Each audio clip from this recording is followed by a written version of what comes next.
बिस्मिल्लाहिर्रहमानिर्रहीम। आज इंशाअल्लाह ताला अज़ीज़ हम कुरान मजीद का 19वां पारा मुताला करने जा रहे हैं। बिल्कुल आगाज़ में अल्लाह रब्बुल इज़्ज़त ने ना मानने वालों के कुछ बहाने, बेजा फरमाइशें, उनका तज़किरा फरमाया है और फिर उनका जवाब भी मरहमत फरमाया है। अब हमें देखना ये चाहिए कि कहीं हम भी दीन हक़ को समझने के लिए कुछ बेजा बहाने तो नहीं बनाते और हम उससे दूर हो जाते। आप पहले उनके बहाने सुनिए, उसके बाद फिर ज़रा हम अपनी ज़िंदगी को भी देखेंगे कि आज हमने जदीद तरीके से कुछ नए बहाने बना लिए हैं। अल्लाह रब्बुल इज़्ज़त ने जब कुरान पाक को नाजिल फरमाया तो इन्होंने पहली बात जो कही वो ये कही, फरमाया लौला उन्ज़िला अलैनल मलाइका। अच्छा, आप सल्लल्लाहु अलैहि वसल्लम पर फरिश्ता नाजिल होता है जो आयात लेकर आता है, हम पर तो कभी फरिश्ता नाजिल नहीं हुआ, कभी हम पे भी फरिश्ते को नाजिल फरमा दें, या जब आप पे नाजिल हुआ हो तो हमारी आंखों को भी ज़रा पर्दों को हटा दें, हम भी उस फरिश्ते को देख सकें। अब ये एक गैर माकूल किस्म की फरमाइश थी। सिर्फ और सिर्फ मकसूद क्या था? आयत का इनकार करना या उसमें शुबा डालना। अच्छा, जब उनको बताया गया कि फरिश्ते अल्लाह की ऐसी नौरानी मखलूक हैं जिनको आप अभी अपनी आंखों से नहीं देख सकते, इसके लिए एक और जहान है, वहां पर सब कुछ नजर आएगा, यहाँ पर गैब में है, वहां पर पर्दा गैब उठा दिया जाएगा।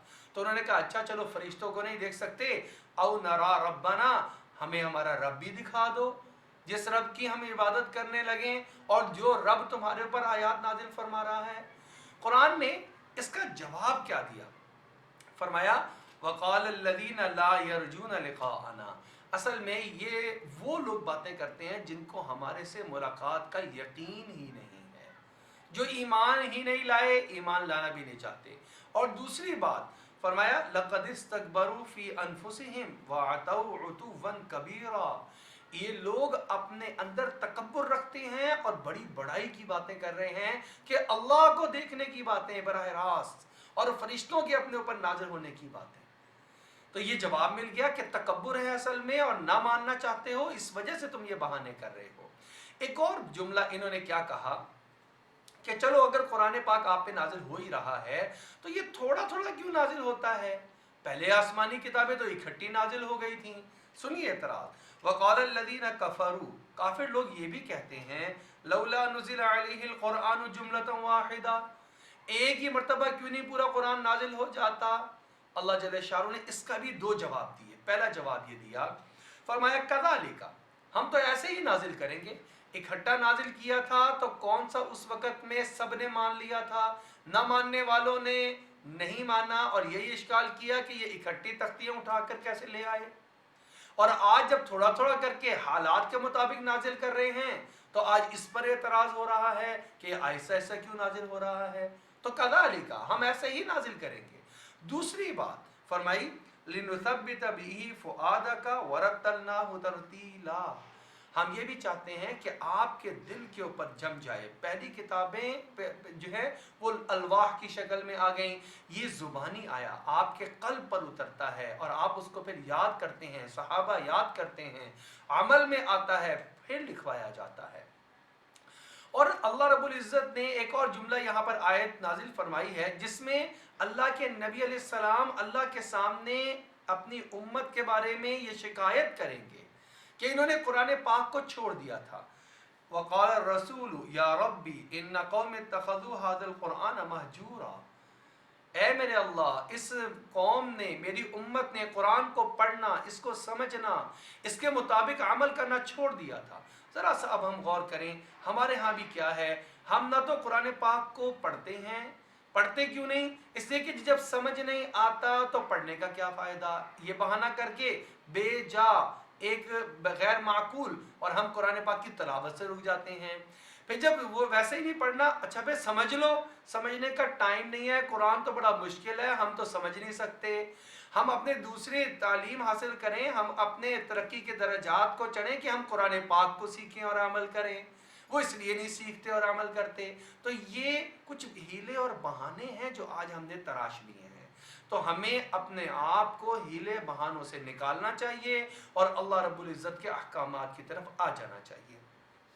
दूसरी बात, इस बारे में जो अल्लाह रब्बुल इज़्ज़त ने بیان فرمائی ہیں وہ اللہ نے اپنے خاص بندوں کی، جن کو اللہ خود فرما رہے ہیں وعباد الرحمن، رحمان کے خاص بندے، سارے ہی اللہ کے بندے ہیں، سب کو اللہ ہی نے پیدا کیا، لیکن اللہ کی اس صفت کو کہ اللہ نے پیدا کیا ہے سمجھنے والے تھوڑے لوگ ہیں، اس کو تسلیم کرنے والے، ماننے والے، پھر اللہ کی ماننے والے تھوڑے لوگ ہیں۔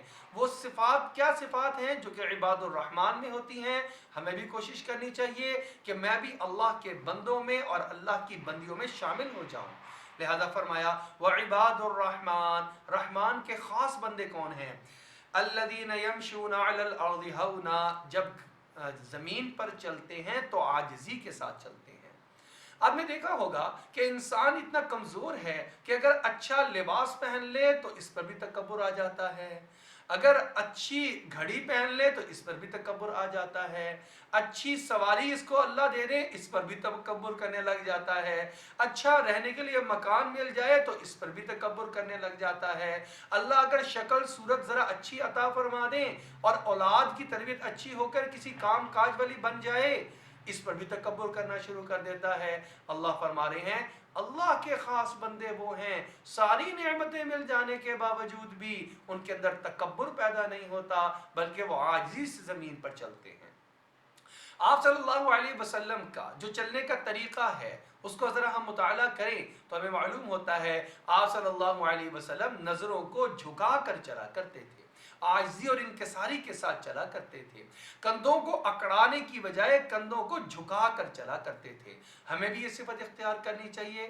دوسری چیز وَإِذَا خَاطَبَهُمُ الْجَاهِلُونَ قَالُوا سَلَامًا، جاہل لوگوں سے بے جا بحث، ہر اعتراض کرنے والے کے بیٹھ کر جوابات دینے کی کوشش، ہر غیر مطمئن بندے کو چاہے وہ ہمارے سے متعلقہ ہے یا نہیں ہے مطمئن کرنے کی کوشش، یہ صرف اپنے ٹائم کا ضیاع، اپنی صلاحیتوں کا ضیاع ہے۔ لہٰذا یہ نہیں کرتے قالوا سلاما، وہ کہتے ہیں جناب آپ کو سلام پیش کرتے ہیں، آپ اپنا راستہ لیجئے، ہمیں اپنا اہم کام کرنے دیجئے۔ یاد رکھیے گا ہر وہ شخص اپنی منزل کو پا لیتا ہے جو کہ اپنی منزل پر فوکس رکھتا ہے، اگر دائیں بائیں لوگوں کے سوالوں کے جوابات دینے میں لگ جائے تو وہ وہیں الجھ کر رہ جاتا ہے، کبھی بھی اپنی منزل مقصود تک نہیں پہنچ پاتا۔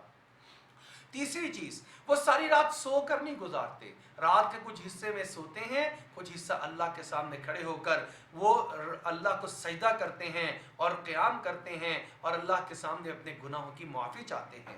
والذین یبیتون لربہم سجدا وقیاما والذین یقولون ربنا اصرف عنا عذاب جہنم ان عذابها کان غراما۔ اور اس سے اگلی صفت کیا بیان فرمائی گئی اگلی آیات میں، والذین اذا انفقوا، جب وہ خرچ کرتے ہیں تو حد اعتدال سے نہیں بڑھتے، لم یسرفوا، نہ تو اسراف ہی کرتے ہیں، ولم یقتروا، اور نہ ہی کنجوسی اور بخل کرتے ہیں۔ یہ بڑی ہی ایک عام بات ہوتی جا رہی ہے ہم مسلمانوں میں کہ کچھ چیزیں ہم نے ایسی رکھی ہیں جس میں ہم بے جا خرچ کرتے ہیں، اسراف کرتے ہیں۔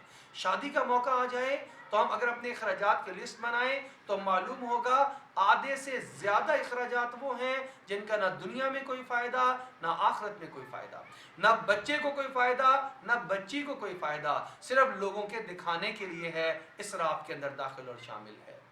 اگر ہم اور دوسری طرف ہم دیکھتے ہیں کچھ چیزیں ایسی ہیں جن پر ہم کنجوس بن جاتے ہیں، گھر میں بہو رہتی ہے اور اس کے اوپر خرچ کرنا، اچھا کھانا پینا اس کو دینا، یہ ہم اس کے اوپر کنجوس ہو جاتے ہیں۔ اپنے گھروں میں بیماری آ جاتی ہے، والد بیمار ہو گئے، والدہ بیمار ہو گئیں، اہلیہ بیمار ہو گئیں، ہم ان کے اوپر ان کی ادویات اور علاج معالجے پہ خرچ کرنا بھی اس کو بھی روک دیتے ہیں۔ یہ ہے ولم یخترو، وہ کنجوسی بھی نہیں کرتے، ہر جگہ کو اپنے مقام پر رکھتے ہیں اور اس کے مناسب حال ان کی پرورش کرتے ہیں اور وہاں پر خرچ کرتے ہیں۔ اس کے بعد فرمایا والذین لا یدعون مع اللہ الہا آخر، کسی بھی حالت میں خوشی میں یا تنگ دستی میں اللہ کے علاوہ کسی کو نہیں پکارتے، صرف اللہ کو پکارتے ہیں۔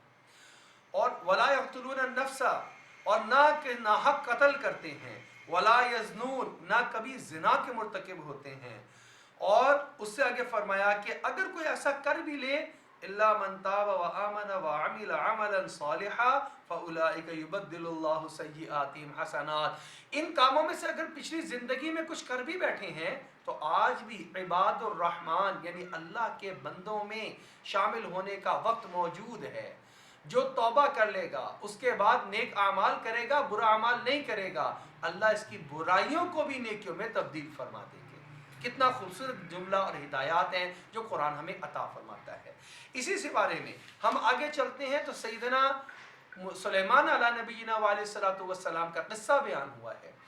अल्लाह ने बनी इसराइल में ऐसे अंबिया भी भेजे हैं जो कि वक्त के बादशाह भी थे, यानी दुनिया के एतबार से भी सबसे बड़ा दर्जा उनको मिला हुआ कि वो बादशाह वक्त हैं, और दीन के एतबार से भी सबसे बड़ा दर्जा रुतबा उनको मिला हुआ कि वो नबी वक्त हैं, वक्त के नबी हैं अलैहिस्सलातु वस्सलाम। दाऊद अला नबी के अलैहिस्सलातु वस्सलाम उन्हीं में से एक मुबारक हस्ती मौजूद हैं। इनका वाक़या बड़ा तफसीली है। अगर हम 2-3 पॉइंट के अंदर बात रखें तो पहली बात, अल्लाह रब्बुल इज़्ज़त ने हर नबी को अलग अलग मौजज़ात अता फरमाए हैं। सुलेमान अलैहिस्सलाम को भी अलग तरह के मौजज़ात अता फरमाए। एक मौजज़ा तो ये था कि वो परिंदों की आवाज़ को और उनकी ज़ुबान को सुन भी लिया करते थे, समझ भी पाते थे, उनकी ज़बान में जवाब भी दिया करते थे। लिहाजा इनके दरबार में जहाँ पर इंसान हुआ करते थे, जिन्नात हुआ करते थे, वहाँ पर परिंदे भी हुआ करते थे। हुदहुद का बड़ा मशहूर और मारूफ वाक़या है जो कुरान में बयान हुआ कि एक दिन उन्होंने हुदहुद को देखा कि वो गायब है। पूछा हुदहुद कहाँ है? थोड़ी देर में हुदहुद आ गया और उसने सारा फिर वो किस्सा बयान किया कि मैं एक बहुत बड़ी सल्तनत से होकर आ रहा हूँ, उसकी बादशाह, उसकी जो बादशाह वो औरत है, यानी एक मलिका है, लेकिन सारी दुनिया जहान की नेमतें होने के बावजूद वो अल्लाह को नहीं पहचानती और वो शिर्क करती है। तो इसका मतलब हुदहुद की ज़बान पहचानते थे, फिर इसी के हाथ पैगाम भी भेजा था। फिर वो किस्सा वाक़या क्या है, एक उसमें ये भी बात मिलती है कि उस औरत ने, जो मलका बिल्किस जिसका नाम आता है, वो भी अक्लमंद थी। उसको जब ख़त पहुंचा तो ख़त में सिर्फ 2 जुमले लिखे हुए थे, क्या? इन्नहु मिन सुलेमाना व इन्नहु बिस्मिल्लाहिर रहमानिर रहीम, मैं ये सुलेमान की तरफ से है और अल्लाह के नाम से जो बड़ा मेहरबान निहायत रहम वाला है। अल्लाह तालू अलैया वअतूनी मुस्लिमीन, मेरे सामने तू बड़ाई न दिखा, बगावत न कर, लड़ाई पे आमादा ना हो, बल्कि मुसलमान हो जा। इसने फौरन सबको इकट्ठा किया। अक्लमंद बादशाह, घर का अक्लमंद सरबराह हमेशा अपने मातहतों से मुशावरत करके मामलात को हल किया करता है। चुनाचे उसने भी यही किया और ये बात कही, कहा या अय्युहल मलउ अफ्तूनी फी अमरी मा कुन्तु कातिअतन अमरन हत्ता तशहदून, जब तक मैं तुमसे मशवरा नहीं कर लेती तब तक मैं किसी काम का फैसला नहीं करती, आओ इसके बारे में फैसला दो। तो कुछ ने कहा कि हम लड़ेंगे, कुछ ने कहा कि आप जैसे कहें। तो यहाँ पर एक जुमला उसी औरत ने, मलका बिल्किस ने कहा जो बड़ी अक्लमंदी का है। वो क्या है, और हम मुआशरे में देखते हैं कि वैसा ही होता है। उसने कहा इन्नल मुलूका इदा दखलू क़रियतन अफसदूहा वजअलू अइज़्ज़त अहलिहा अज़िल्ला। देखो भाई, जब भी बादशाह किसी दूसरे मुल्क में दाखिल होते हैं, चढ़ाई करते हैं, तो 2 काम करते हैं। एक, उस मुल्क को तहस नहस कर दिया करते हैं, फसाद मचा देते हैं, और दूसरा सबसे ज़्यादा पकड़ वहाँ के मुअज़्ज़ज़ लोगों पर आती है।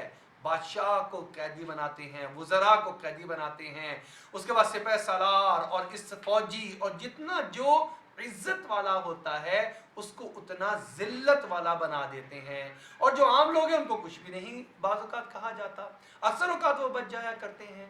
तो हम इस तरह करते हैं, देखते हैं वो नबी है या बादशाह है, सिर्फ बड़े हदाया भेजे, अगर हदाया को कबूल कर लिया तो सिर्फ बादशाह है, फिर हम लड़ लेंगे, और अगर ये हुआ नबी तो हम ईमान लेकर आ जाएंगे। ऐसे ही हुआ, सैयदना सुलेमान अलैहिस्सलाम ने वो लाए हुए हदाया उनके सामने, वो भी वापस लौटा दिए, अपना मालो दौलत की भी एक झलक दिखा दी। वो ईमान लाने के लिए आ गई और अल्लाह ने उसको ईमान की दौलत से सरफराज कर दिया। एक और बात यहाँ पर समझने की ये है, सैयदना सुलेमान अला नबीना वालेसलातु वस्सलाम का और चुंडी का मुकालमा हुआ था, और उसने एक जुमला कहा, और वो जुमला क्या कहा था? उसने अपनी चूटियों का फिक्र किया। कालत नमलतुन या अय्युहन नमलु उदखुलू मसाकिनकुम ला यहतिमन्नकुम सुलैमान व जुनूदुहु वहुम ला यशउरून, ये कहीं सुलेमान अलैहिस्सलाम का लश्कर तुम्हें रौंद ही ना डाले, इनको पता भी नहीं चलेगा, तुम खत्म हो जाओगे। मुफस्सिरीन यहाँ पे बड़ा खूबसूरत जुमला लिखते हैं कि जो दूसरे लोगों की भी फिक्र करता है। हम इंसान हैं, जब हम सिर्फ अपनी ज़ाती खुद गर्जी से निकल कर और ज़रा बड़ा सोचते हैं, अपने इर्द गिर्द के लोग, हमारा मुआशरा, इंसानियत की भलाई सोचते हैं, तो हम भी इसी तरीके से बाइस इज़्ज़त हो जाते हैं कि अल्लाह ने उस चूंटी का तज़करा इसलिए कुरान में किया कि उसने अपनी कौम की बका की फ़िक्र की। जो इंसान इंसानियत की फ़िक्र करेगा, अल्लाह रब्बुल इज़्ज़त उसे दुनिया और आखिरत में सुरखरू फरमा देंगे। ये कुछ जो है हमारे लिए रहनुमाई की चीज़ें हैं। अल्लाह जल्ल शाअनु हमें भी कुरान पाक को समझने, उसके मुताबिक अमल पैरा होने की तौफीक अता फरमाए।